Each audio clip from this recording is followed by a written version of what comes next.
Recording started. Excellent, thank you. And thank you all for joining us this afternoon for today's webinar about electric vehicles. I just wanted to remind folks that this session is being recorded, as you now know, which is great because we have all of our previous sessions recorded and placed on the same website that you joined to join this webinar, and it's there at the bottom of your screen. So you can always go back or share this information with other folks later. Just a reminder that all attendees are muted, but you can always type a question into the Q&A box at the bottom of your screen. There should be a circle with a question mark in it, and you can just type it in and we'll address questions at various points throughout our session tonight. We have 2 remaining sessions in our summer sustainability series. You can see them listed here. It's the next 2 Thursdays. And then after that, we're actually going to be hosting some sustainable buildings webinars, which will be at a different day and time. It's more of a lunchtime series, but those can be found at the same website there. So if you have an interest in sustainable buildings, you can check that out. We can go to the next slide here. Just one last reminder, I think it's not there, but here's our summer sustainability series, Going Electric in Chula Vista. And we've got some great speakers today. Just one last reminder, we just had another person join. So just wanted to remind folks that everyone's muted. And if you have a question, to please type it into that Q&A box and we'll get to it throughout the webinar. So we can go to the next slide.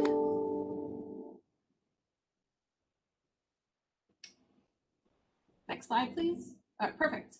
So we've got 3 speakers or 2 speakers joining me today. The first up is Susan Friedman, Senior Regional Planner in the Department of Mobility and Innovation at Sandag. Susan is also the chair of the Clean Cities Coalition and is has been an EV driver since 2014. So I'm going to pass it over to Susan right now to hear all about some going on in the state and in the region. Great. Thank you very much, Colleen. I'm very happy to be here today with everybody to kind of set the stage for electric vehicles and infrastructure efforts with what's happening in the region and a little bit about the environmental reasons as well as some state policy forces and market forces in play before handing it over to Simon and Colleen. So next slide, please.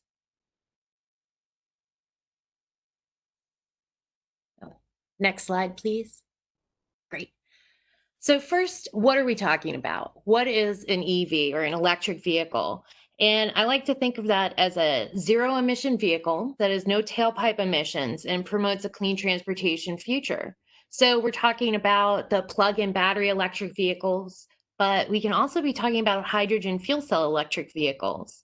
I'll say for today, we're really focusing on the plug-ins, our EVs. So next slide.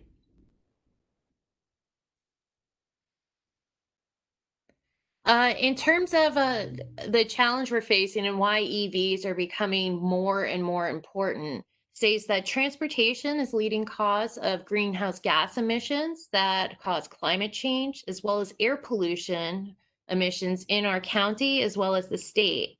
And so without accelerating and doing more in EV adoption and helping out with infrastructure investments like charging stations, our fight against climate change is harder to win.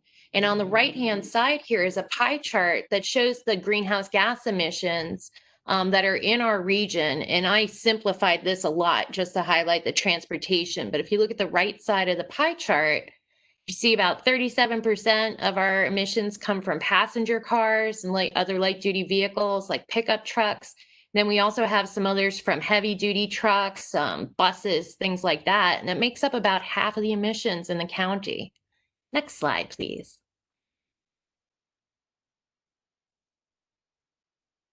So there's several policy forces in place. The state is very aggressive on transforming the transportation sector to going zero emission and electric. Some examples of this, just to highlight a few, starts back in 2006 when the state enacted the Global Warming Solutions Act, which called for the state of California to reduce their greenhouse gas emissions to 1990 levels by this year. That was followed up by Senate Bill 32, which added on more aggressive reductions, calling for California to reduce emissions by another 40% below 1990 levels by 2030.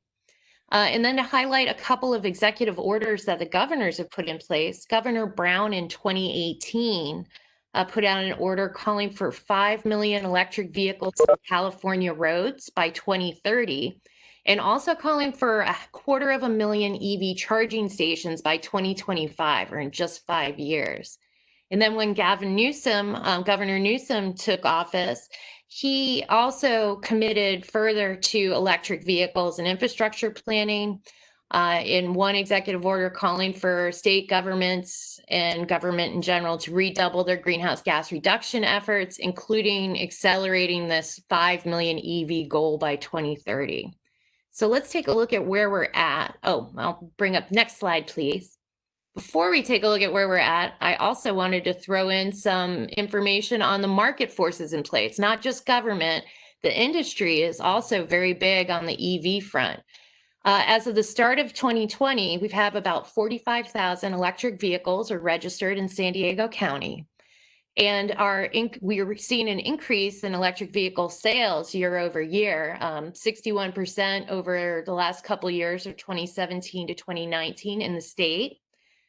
In terms of private investment, and whether it's the vehicles, the batteries, the charging stations, global investments over $350 billion at the start of the year. And there's currently over 48 electric vehicle models available in California, and Simon's going to talk a little bit more about that shortly.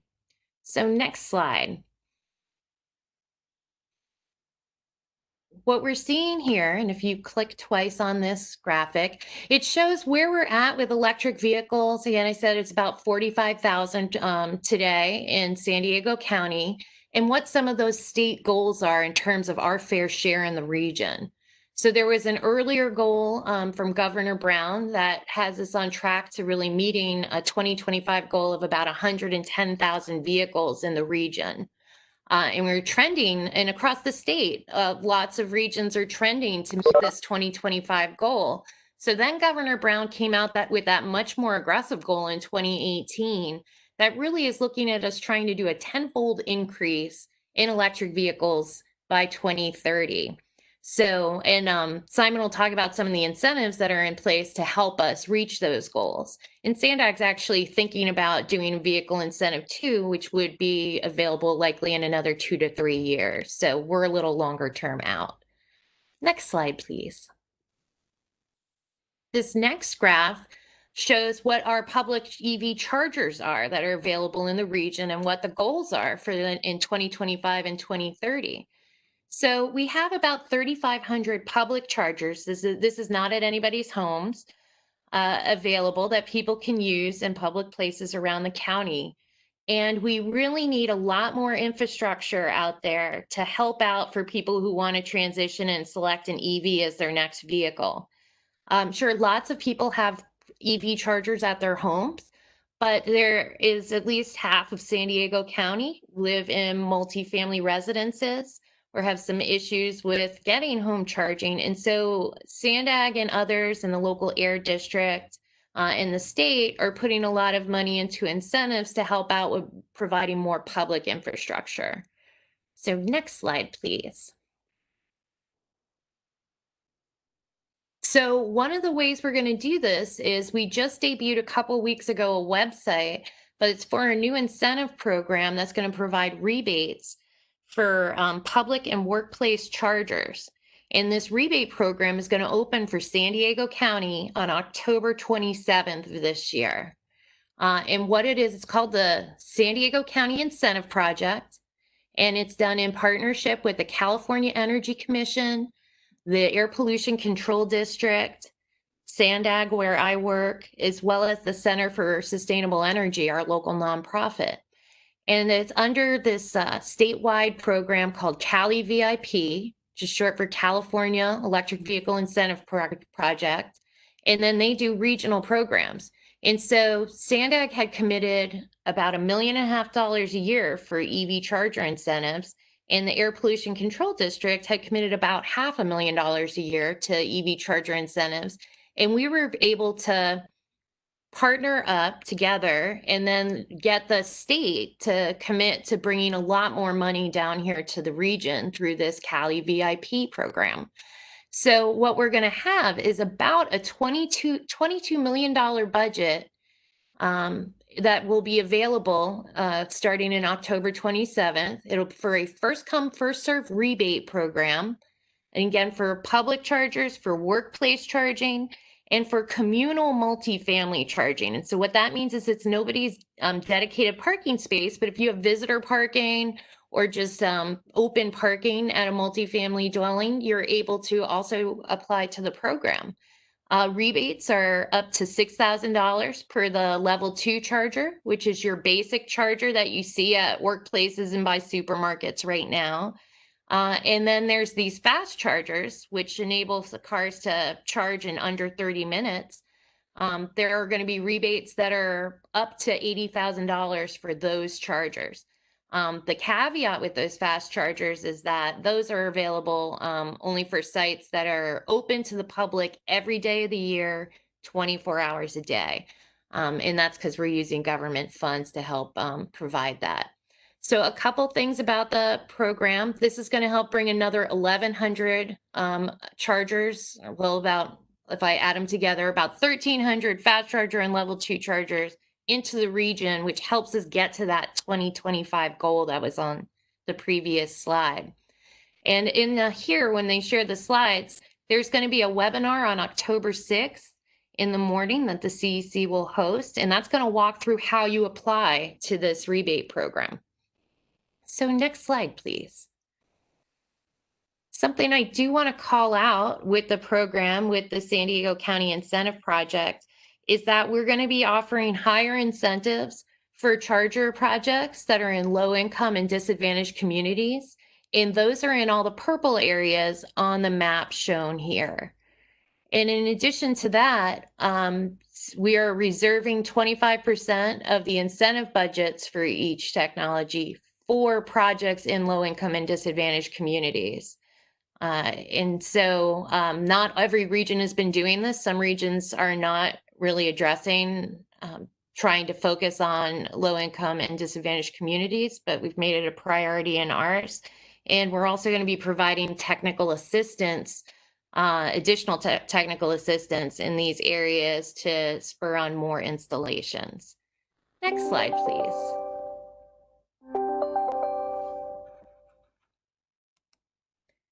So I did want to also highlight there's some other projects. I mean, that was just what Sandag and the Air District were working on together, but there's more public charging that SDG&E has been bringing to the region through their Power Your Drive program, as well as through this one that was called Electrify Local Highways. And they partnered with Caltrans to put in 88 EV chargers at 4 park and rides in the region. And these are some photos from the one in Chula Vista. It's at the East Palomar Park and Ride, and that is across from Greg Rogers Park, so off of Oleander Avenue. And the other locations are in National City, El Cajon, and Oceanside. But it's another way that if you have an EV or you're thinking about getting an EV, that you can drive to these locations and plug in, and the fees are listed on the chargers themselves on how to do it. Next slide, please. And so one more here. I also wanted to share what's happening with buses, that MTS and North County Transit District, both transit agencies, have started zero emission bus pilots. So that you see in the picture is the green bus. The MTS has 6 green buses that are driving around that are all electric. They started out in central San Diego, but they're going to be trying them out on all the routes that they have. So if you haven't seen them in Chula Vista yet, they should be coming your way soon. And this is part of something that another state program, Innovative Clean Transit Rule, that is pushing to have all bus fleets in the state, all transit fleets, switch to zero emission vehicles by 2040. And so MTS has started out with these 6 electric buses. They have a couple more on the way that should be in by the end of the year, and 12 EV chargers at their depots to help charge those buses. And then they've also just this morning were presenting to their executive committee, which I linked in these agenda and slides, but it's on how they plan to transition all buses over to zero emission over the next 30 years. So it's really exciting stuff that's happening across the region. And that was just kind of painting a picture about that. So I think this is my last slide here. Next, please. But I am happy to hand things off. If you want more information on the incentive project or also the other planning Sandag's doing, I've provided some links there and my contact information. But thank you very much. Thank you, Susan. We have one question from John, who asks if a Chula Vista public school wants to apply for public charging stations, should it apply through the Cal EVIP program or the SDG&E program or both? Yeah, that's a good question. I'd say you want to reach out to both, and offline I can provide some contact information with SDG&E as well. But on my previous slide, I believe I had a link to the Cali VIP email, and if I didn't, I will. Oh, I don't have it on there. I will get you. I'll work through Colleen, but can provide a link for talking to CSE about that. But I would say you'd want to see about getting the rebates from Cali VIP. If through SDG&E's project, they could potentially pay for more of the project costs, that likely is your best option. But we'd have to find out more about your specific case. But I think there are two tracks that are worth investigating. Great, and we can link up with John later. We'll have his email through this webinar so we can help link the two of you together. I think that's the only question we have for now. Keep thinking, folks, though. We'll take questions again at a couple more points throughout our webinar. But I would like to introduce Simon Friedman, believe it or not related to Susan Friedman, who we just heard from.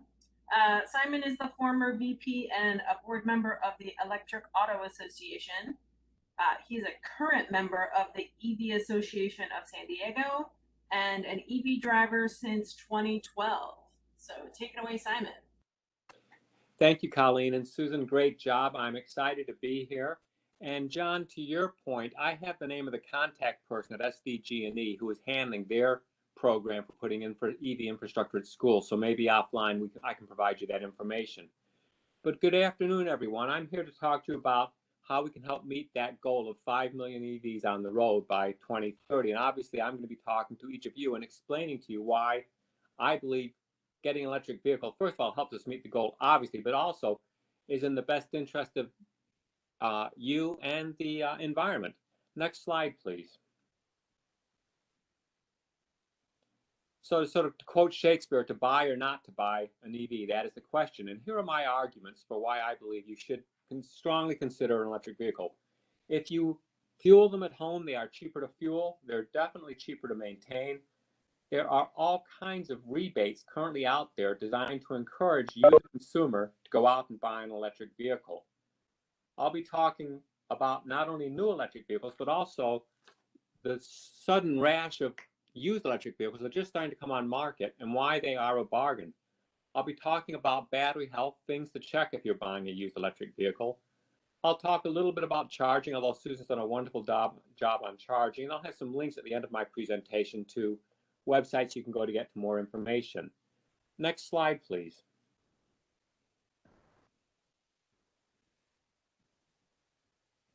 So if you're going to fuel at home, SDG&E has a wonderful program. It's called EV Time of Use 5. And if you enroll in this program, rather than paying 27 or 30 cents per kilowatt hour, you pay 9 cents per kilowatt hour if you charge your car between midnight and 6 a.m. You will pay a $16 a month fee to be enrolled in this program. And what we did, this chart's a few months old, and I know gas is not $4 a gallon anymore, but we ran it at $4 a gallon. And you can see that it is substantially less expensive to fuel an EV at home, taking advantage of this time of use 5 rate. Even if you go on the less traditional time of use 2 rate, it's still less expensive than fueling a gasoline car or a gasoline truck. Next slide, please. This is a wonderful website from the Department of Energy. It's called a Government E-Fuel Calculator. And what you do is you plug in your state, and it'll give you the cost of a gallon of regular gasoline, and it'll give you how much electricity you would have to purchase to have your vehicle travel the same number of miles as that gallon of gasoline would take your car. And here you can see that it's just 60% of the cost of a gallon of gasoline, and that's not taking into account those special programs that most utilities offer. I don't want to steal any of Colleen's thunder, but she will be sharing with you the significant savings that Chula Vista realized when they transitioned their fleet from gasoline to electric. Also, by going with electric, you avoid the volatility that seems to be inherent with gasoline. We can all remember when there's been an oil refinery or a Mideast crisis or an oil well explosion, it seems the next day gas prices jump astronomically. Whereas if there's a surplus of gasoline, well, we're sort of told to take several months to work through the system. I'll just leave those comments at that. And we'll talk about the maintenance of electric vehicles. Next slide, please.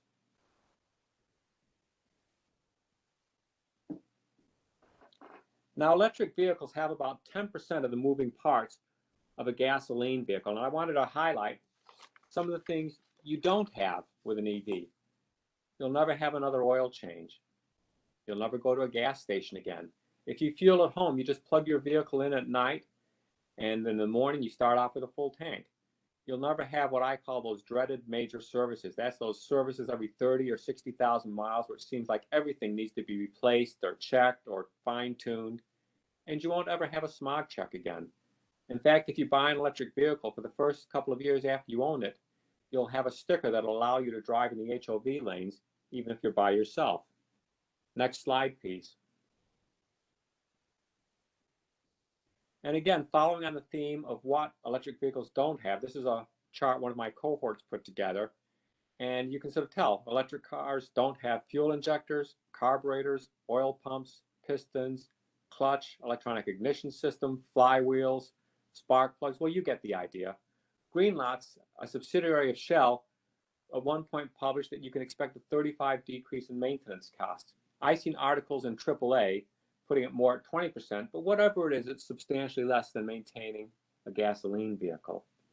So if I've got you thinking about, gee, maybe I ought to buy an electric vehicle, but golly, maybe it's too expensive, let me talk to you some of the rebates and programs that are out there for new vehicles. Next slide, please. So there is a federal tax credit of $7,500 whenever you buy a new vehicle, except for Teslas and GMs. And the reason Tesla and GM don't qualify is once each manufacturer sells 200,000 vehicles, that subsidy gets cut in half for 6 months, cut in half again for 6 months, and then it's gone. And sadly, Tesla and GM no longer have that rebate. However, the state does provide a rebate. It's actually a check directly to the consumer for $2,000. It used to be $2,500. But a note of caution, if the vehicle costs more than $60,000, then that rebate is no longer available. So if you have dreams of getting that fully loaded Model S that has a range of over 400 miles and goes 0 to 60 in a couple of seconds, you won't get that $2,000 rebate. But I suppose if you can afford a car that costs over $120,000, maybe you don't need it. If you fit within a definition of low to moderate income, and the rebate actually increases to $4,500. San Diego Gas and Electric provides first responders and school district employees a $1,000 rebate. There is up to a $1,000 tax credit for the installation of electric vehicle supply equipment, EVSE, or just chargers as we call it. In addition, something I found out just recently is SDG&E has a limited EV purchase program. And what that means is if you purchase an EV on or after March 1st, 2019, and you apply before November 30th, 2020, you will receive an additional rebate from SDG&E. Now, they haven't told us the exact number. That depends on how many people apply for the program. But I have been told it's going to be over $100, but less than $800. But again, if somebody wants to give you some money, why turn it down? In addition, for those of you who are Uber drivers, GM and Uber just announced a partnership where they will provide $2,400 to $2,750 towards buying a Chevy Bolt. That's a B. That's an all-electric hybrid with a 259-mile range. In addition, they'll give you 20% towards the installation of a charger. And on top of that, Uber drivers will make an extra $1.50 per fare.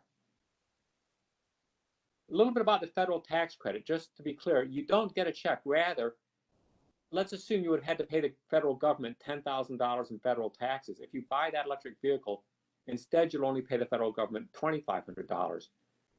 And you say, well, I don't earn enough to get that full credit. What some people have been doing, I've been told, is they will go take money out of their IRA. And normally when you prematurely withdraw that money from your IRA, you will get hit with a federal tax penalty.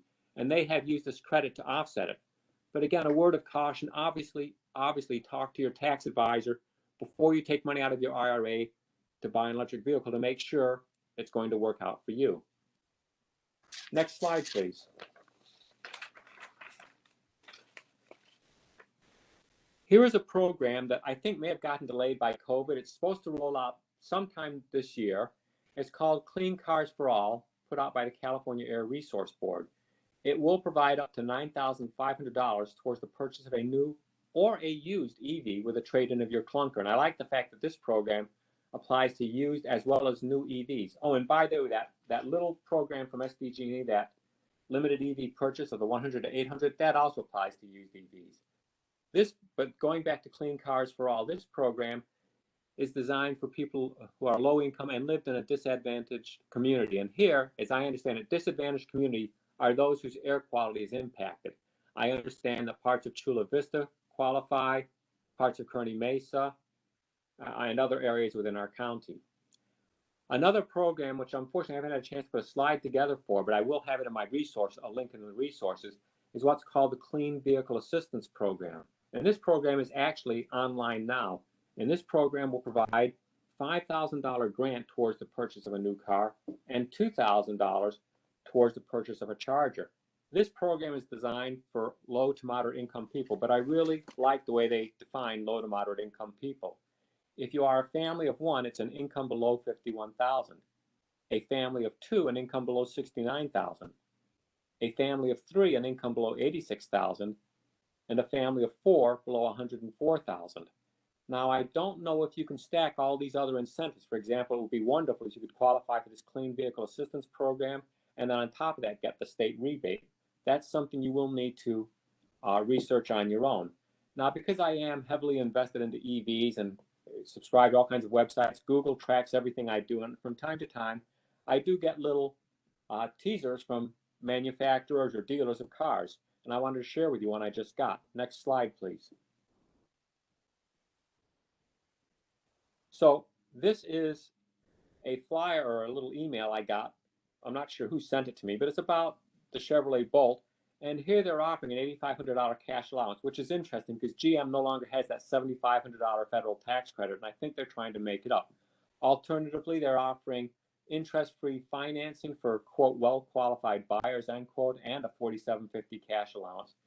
The Bolt has a range of 259 miles, and I want to just spend a minute or two. A lot of people in early years had range anxiety. If you were buying a car that had 60 miles range and you were in North County going downtown, there was a fear you wouldn't make it back. But automakers have gotten the word, and almost all new cars coming out now have well in excess of 200 miles of range. I want to just give you a few examples. Tesla, well, we've all heard of them. Their range goes from 255 miles to, in fact, over 400 miles. Hyundai has an SUV called a Kona with a range of 258 miles. Kia has the electric Soul, which has been described as cute and boxy with a range of 243 miles. VW is coming out with a vehicle called the ID4, which is going to be an SUV with a range of 310 miles. Ford is coming out with an E-Mustang. I've even been told they're coming out with an F-150. Most of these vehicles will start in the mid-30,000s, and then you have the rebates if they apply. Kelley Blue Book has put the value of a new car at $38,000, so they are getting closer. And one other thing is these electric vehicles are actually fun to drive. In addition to being good for the environment, they are fun to drive. They are incredibly peppy. There's no gears. You step on the gas, and they have instant torque. And I was at a presentation last night put on by Kearney Mesa for Kearney Mesa Hyundai. They tell me they have 41 Konas on the lot. They start at $37,000, and they're inviting the public to come down and test drive one. As I understand it from them, you simply send them your driver's license and perhaps your insurance information. They will sanitize the vehicle, and you go down and drive it by yourself. So if you haven't driven an electric car, take advantage of this, whether it be at Hyundai or Chevy or whoever. Next slide, please.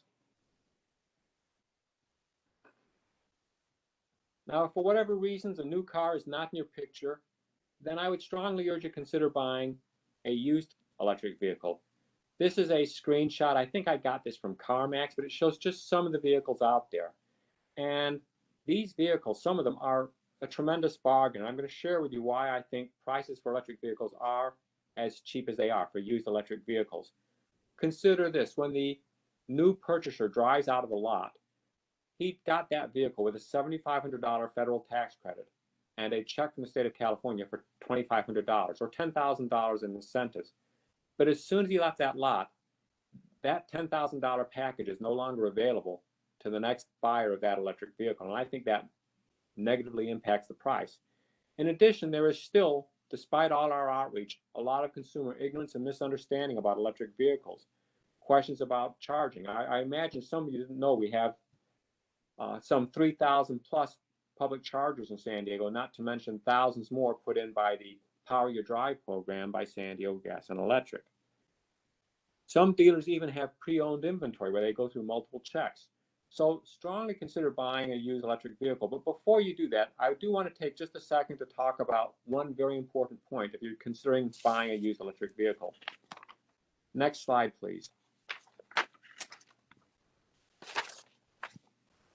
So for reasons mired way back, and I don't fully understand, but a lot of regulations required manufacturers to give extended warranties to battery-powered vehicles. Almost all electric vehicles come with at least an 8-year, 100,000-mile warranty on the battery, not necessarily the rest of the car, but they have it on the powertrain.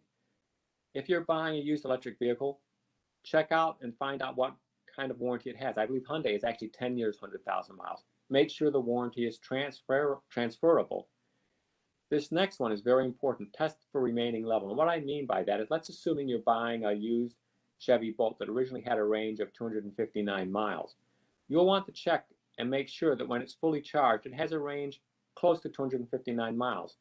If the car's got a lot of miles and that range has dropped a couple percentage points, not a big deal.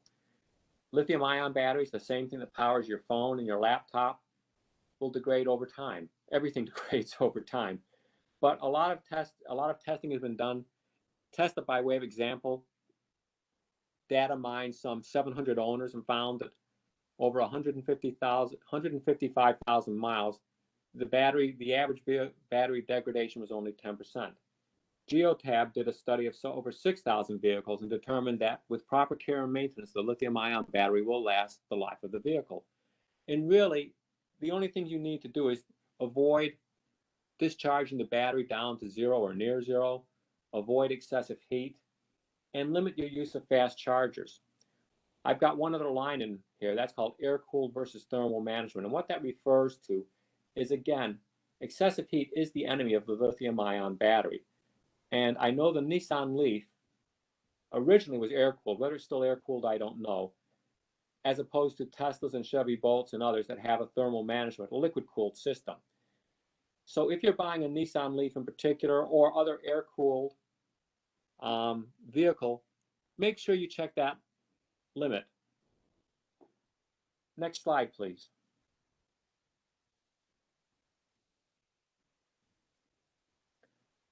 So again, another concern of the new buyers, and funnily enough, not shared by people who get electric vehicles, is, my goodness, I'm going to run out of juice in the middle of nowhere. And as Susan demonstrated, there is now some 3,000 plus public chargers in San Diego. SDG&E has a program coming out, I think in the next year or two. They're calling it Power Your Drive for apartments, condos, and workplaces, where they'll install another 2,000 chargers. You may have seen chargers in some of the larger condominiums or workplaces, and those were probably installed by the SDG&E program. If you're looking for a charger, there's, as everything else in life, there's an app for it. And there's one called PlugShare, where you just plug in your destination, a screen will pop up, and this is a facsimile of that screen. Each green icon, and this is Chula Vista, by the way, each green icon is a public charging station. If you touch that icon, it'll pop up information with how many charging ports there are, the level of charge, and in some cases, even the availability. In addition, if you go to something like Google Maps now and just type in EV chargers, That'll populate with all the EV chargers near you. The cars now are starting to get smart about that. So when you get an EV, the newer ones, when you type in find a charger on their touchscreen, it'll give you the locations of chargers and even give you directions to them. Next screen, please. And I forgot to mention one thing. There is, as Susan mentioned, there's a tremendous investment going forward with putting in electric vehicle chargers. And she talked about some of the programs going on in San Diego. I just heard recently that Orange County is going to devote some $400 million to a program called Charge to Ready, where they'll put in 38,000 chargers. And again, this is all part of the goal to meet 250,000 chargers by 2025. On this resource page, I've given you links to that clean vehicle program I talked about that has the 5,000 grants, as well as a link to that limited EV purchase credit offered by SDG&E. Plug-in America is a great website. They have a car buying guide that'll walk you through what you're looking for in the car. The other 4 entries there are just websites to get all kinds of information about electric vehicles. So thank you all for allowing me to be a part of this. My last slide, if I could have the next slide, please, is my contact information. I'm a bit of a geek about electric vehicles. I love to hear from all of you. I belong to the Electric Vehicle Association of San Diego, and we have monthly meetings, virtually now, unfortunately, but they're great meetings. They're free, they're open to the public. Please come and attend. And with that, I'll turn it over to Colleen, and she's going to tell you about all the good stuff Chula Vista is doing. Excellent. Thank you, Simon. We have a couple questions. I'm going to take one now, and then I'll do my presentation, and we'll do the rest at the end. But a quick question from Robert. When gas and diesel fuel is purchased, a state tax is paid that is directed to statewide road maintenance. Do electric car owners pay any taxes for road maintenance? I don't know if that's for maybe Susan. I don't know if you want to take a stab at that. I can answer that, I believe. Go for it, Simon. Yeah, I know that in the SDG&E rates, there are various taxes imposed, but nothing is specifically earmarked for road maintenance.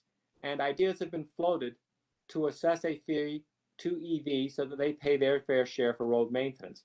And if you figure some 12,000 miles per year, what the proposals have been, if you figure out how much gasoline that EV would have purchased, how much of that would have been a tax for the road, and you make that a fee through the DMV. There's been discussions about that.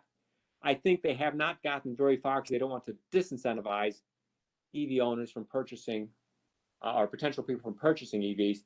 I am in favor of a tax. I think that EVs should pay some nominal amount towards road maintenance. Okay, great. Like I said, we'll take the rest of the questions at the end, so keep them coming.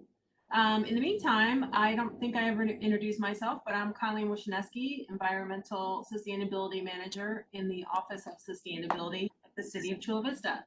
And just wanted to tell you a little bit about what we've been doing with both chargers and electric vehicles over the last couple of years. Next slide, please.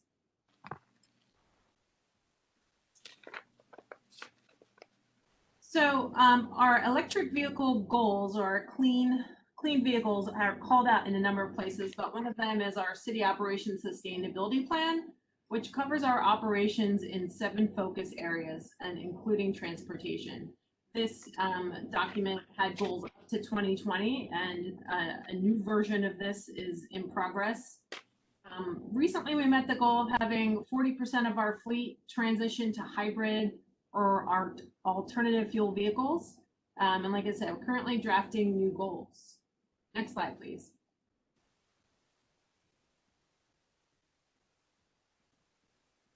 I'll talk about Power Your Drive in a moment, but I did want to let you know that the city about 8 years ago installed roughly 25 to 30 chargers in a couple different locations throughout the city. There's some at City Hall, some of our rec centers, in a public parking lot in downtown Chula Vista.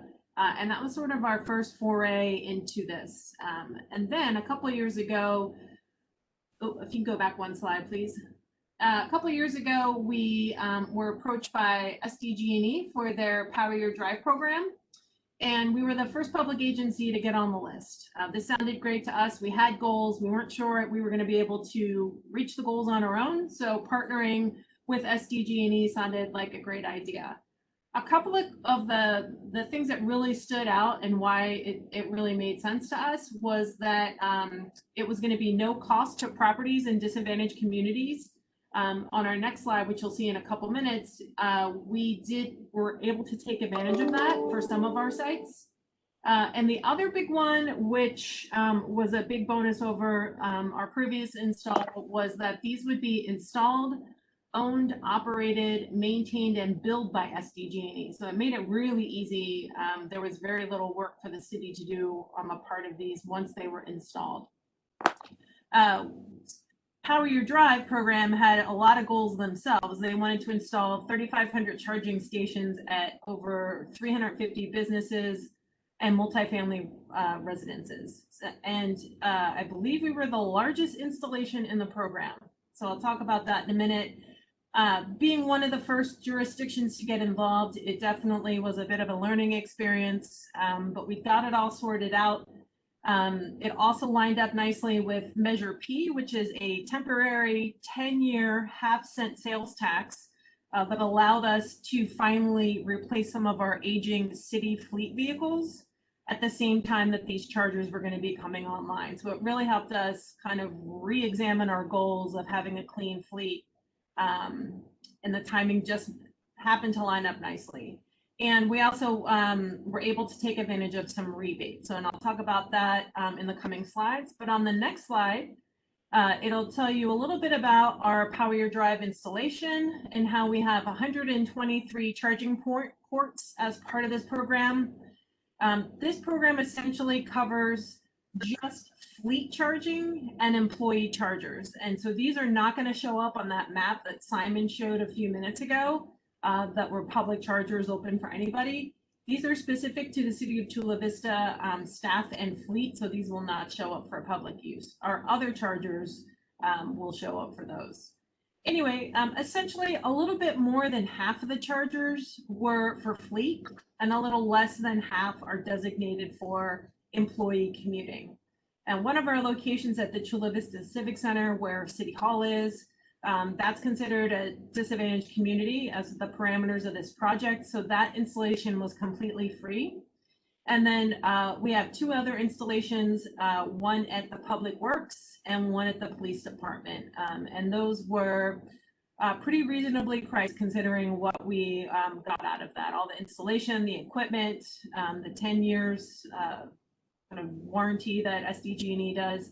So in total for the 123 charging ports, we paid just a little over $56,000, which was amazing. Next slide, please.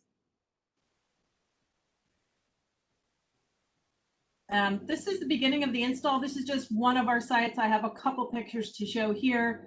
After we got through all the logistics of contracting and plans for the sites, the installation actually was relatively quick. This was just our employee parking area in the back of the building. They did some initial marking out of the site.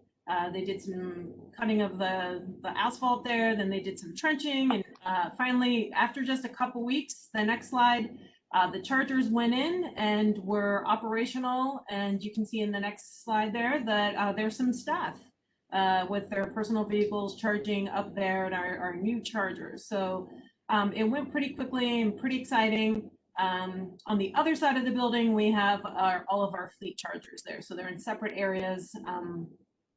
Those are designated just for, these are designated just for staff. And interestingly enough, about a year and a half later, the next slide shows that now that whole area is covered with solar, which is pretty exciting. So it looks a bit different there, but we're always striving to be as sustainable as possible. So I only have pictures of that one installation, but you might see another picture later that kind of covers some of that. Next slide, please. So this is a picture of our rollout that happened beginning of 2018. The first series of vehicles we purchased, we were able to get a $10,000 rebate through the California Air Resources Board. So we got $150,000 towards the purchase of those vehicles, which was amazing. So that was 15 vehicles. The second purchase we did it through the Climate Mayors Purchasing Collaborative. So we took advantage of any rebates and incentives with that. Next slide, please.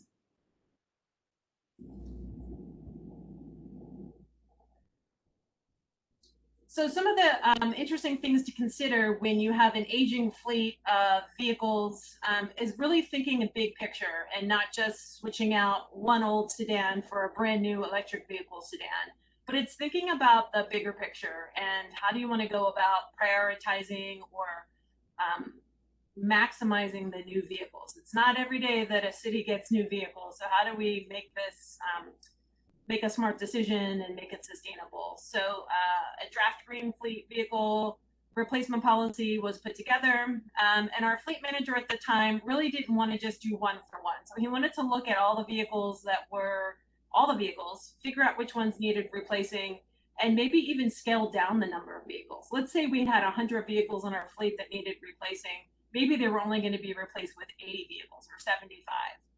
So whereas some departments may have had a couple vehicles assigned to them in the past, or maybe to individual people, the new plan was to have a little bit more of a pool of vehicles. So maybe that department had a few vehicles that folks would use.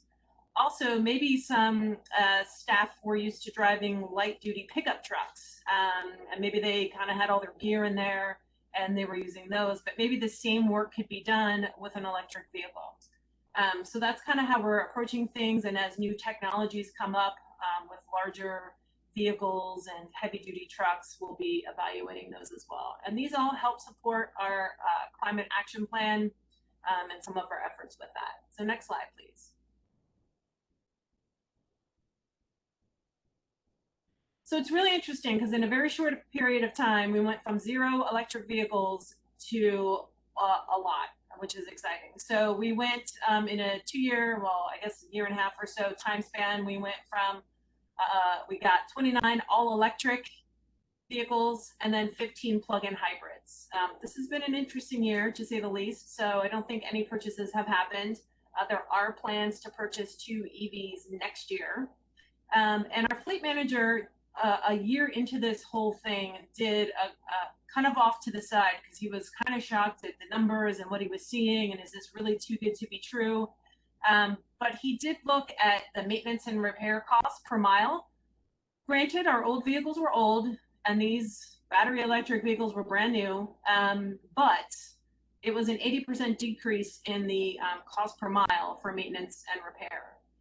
In addition, downtime hours for vehicles that were off the road because they needed, maintenance or they needed repair, decreased by 84%.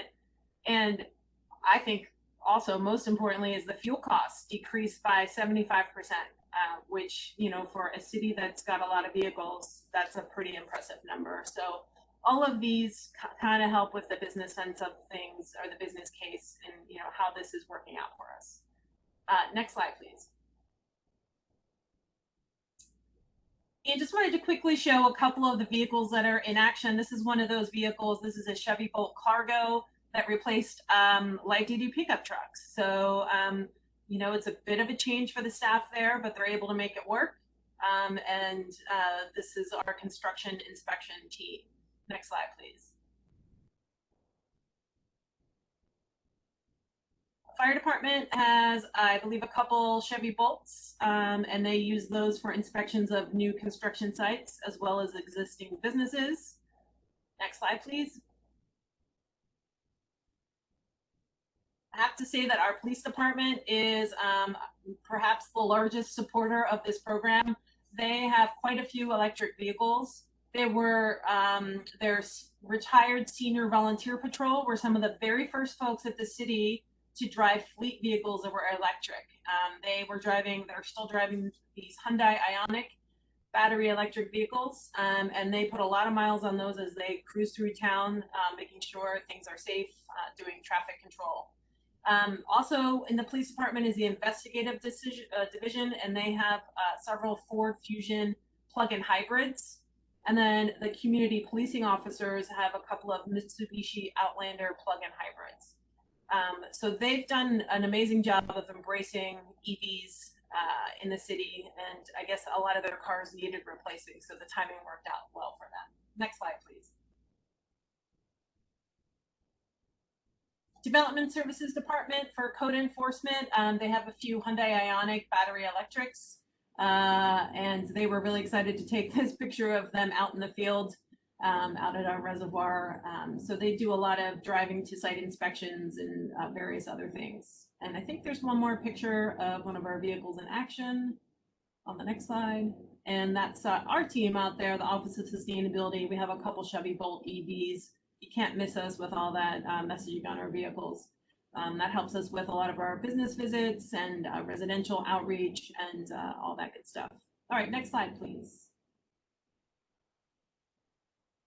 I think we have a little mosaic there of some of the other pictures I didn't use, but essentially, I think most folks at the city that are able to drive these electric vehicles as part of their work have really enjoyed it. And anecdotally, this has kind of bled over into a lot of the employee chargers getting a lot more use when we're all back working at the office. A lot of folks have purchased EVs in the last couple of years, so that's been really exciting to see as well. Next slide, please. So there's my information there. I see a couple questions coming in. So I wanted to take a few questions really quickly. John has a question. Compared to an internal combustion engine car or standard hybrid vehicle, how much cleaner is a plug-in EV? And I'm going to pass that to one of our experts. I'll take a stab at that if you want, Susan. Sure. They are fundamentally far more cleaner, and I know there's going to be the argument that I have of, well, you have to, use energy to generate electricity, and power plants run on natural gas or oil or whatever. But I would point out several things. One is the grid is getting increasingly greener. So the SDG&E currently produces about 45% of its energy from renewable sources, and their goal is to get, I forget the exact dates, but they want to get to 100%. So the grid is getting progressively greener, whereas the production of gasoline, if anything, is getting dirtier because you are now using fracking and other sources, and let's not forget about oil spills and everything else. There's a group called the Union of Concerned Scientists, and if you Google them, they did some research taking in the entire life cycle of electric vehicles, including the greenhouse gases associated with mining the materials to make the batteries. And I don't have it right in front of me, but I think initially it was something like you would have to drive a car that gets 130 miles per gallon to match what an EV does. But obviously, once the EV is built, there are no emissions whatsoever from its tailpipe. There is no tailpipe, if that answers your question. Okay, great. Corey has a question regarding why limit fast chargers, or why limit the use of plugging into a fast charger? Okay. I've heard this anecdotally time and time again from Tesla mechanics and from others and from articles I've read. As I said earlier, heat is the enemy of the lithium-ion battery. And when you go into one of these fast chargers, rather than charging at 25 or 50 miles per hour, they can ramp up to as much as 1,000 miles per hour. And they generate excessive heat. Now, these cars are designed to deal with these DC fast chargers. They do a pretty good job, but from everything I've heard, they discourage excessive use of DC fast chargers. So they recommend more limiting your charging to level 2 chargers, that is, chargers that get anywhere from 15 to 70 miles per hour charging, if that answers your question. Great. And then we have a question from John regarding this. With the rapid growth of EVs, we're going to have a very large number of spent lithium-ion battery packs about 10 years down the road.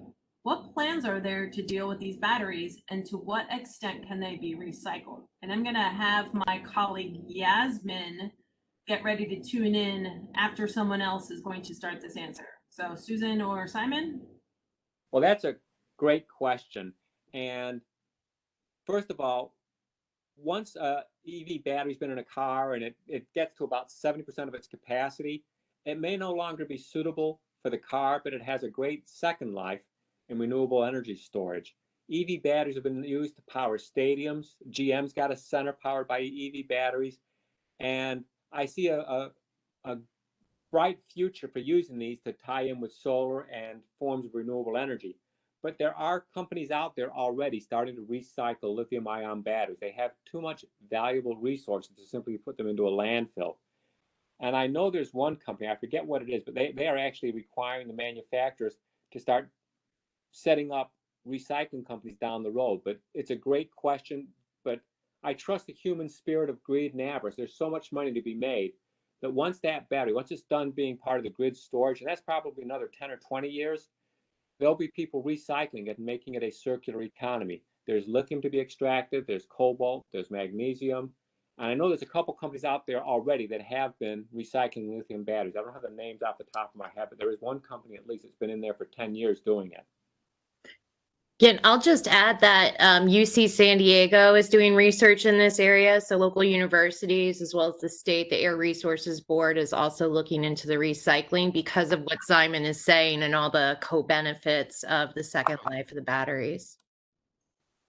Excellent. And Yasmin, I don't know if you wanted to mention very, very high level anything or just leave it at that.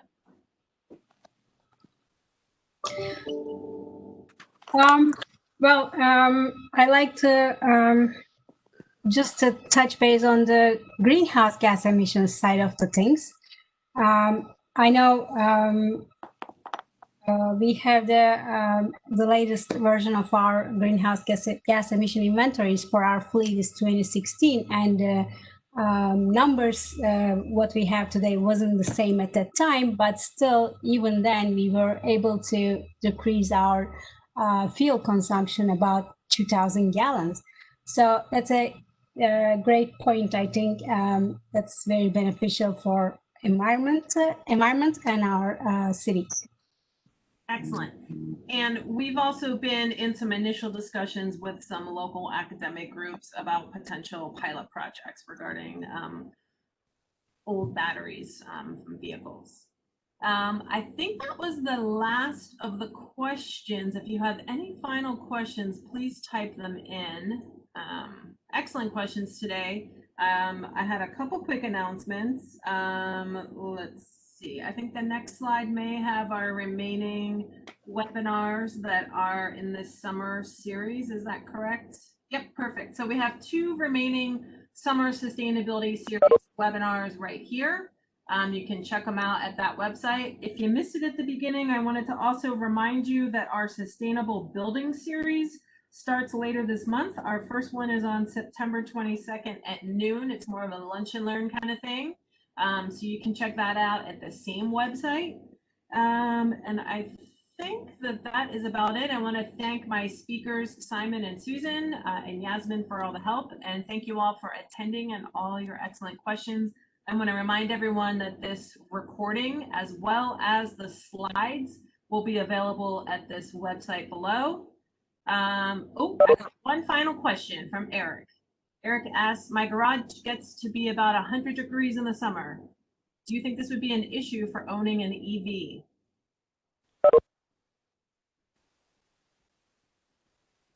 Simon or Susan? Yeah, I don't think so.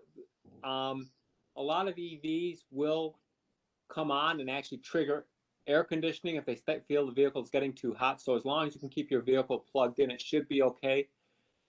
I know that there's a huge EV fleet in Phoenix, and I know they're a lot warmer than we are. But obviously, as I said before, heat is the enemy of lithium-ion batteries. So if you can put in any kind of ventilation in your garage, you might want to consider it.